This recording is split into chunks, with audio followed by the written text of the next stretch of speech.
Welcome back to Chicago, the O'Reilly Auto Parts Route 66 Nationals. Top fuel dragsters are some of the most mind-blowing and physics-defying vehicles on the planet. ESPN Sports Science takes a closer look at the craziness on the drag strip.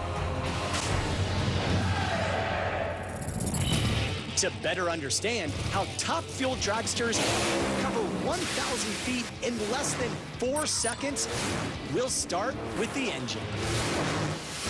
When the driver hits the accelerator, nitromethane fuel is pumped into the engine at a rate equivalent to more than 100 gallons a minute. That's as fast as attack fire hoses. A supercharger forces 50 cubic feet of air into the engine every second, creating such an intense pressure that the fuel nearly solidifies before it ignites and burns at up to 2,000 degrees Fahrenheit. The result are pistons that fire 150 times a second and up to 10,000 horsepower, more than 11 times the power than under a NASCAR hood. But all that power is wasted without traction.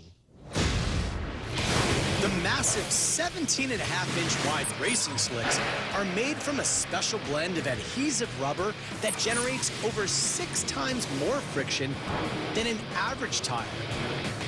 Surprisingly, these tires are inflated to just 7 pounds of pressure, about 20% of a typical car tire. This allows them to completely deform at the start, increasing traction by creating 25% more surface area that's in contact with the track.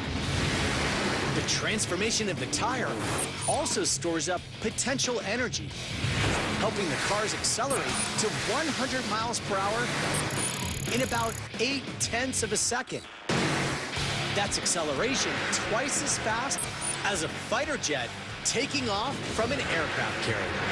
In fact, a top fuel dragster accelerates so quickly that it could spot in IndyCar a 175-mile-per-hour flying start and still be able to pass the IndyCar before the finish line. Even though these cars shoot in a straight line down the track, steering has to be more precise than you think. At full speed, just 3 degrees of misalignment can cause the car to go off track right or left 10 feet in just 0.4 of a second. And while the start of the race is explosive, the finish is just as violent. As the car accelerates off the line, the driver experiences 5 Gs of force. That's nearly twice as much as an astronaut experiences at launch. When the parachute is deployed at the finish line, the driver is subjected to 6 Gs of deceleration. That's more Gs than he or she experiences at the start of the race.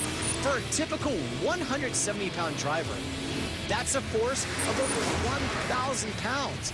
That's like having the weight of a full grand piano against your chest. Top fuel dragsters can hit top speeds of over 330 miles an hour. At that speed, they could drive from New York to Los Angeles in less than 8.5 hours. For ESPN Sports Science, I'm John Brinkus.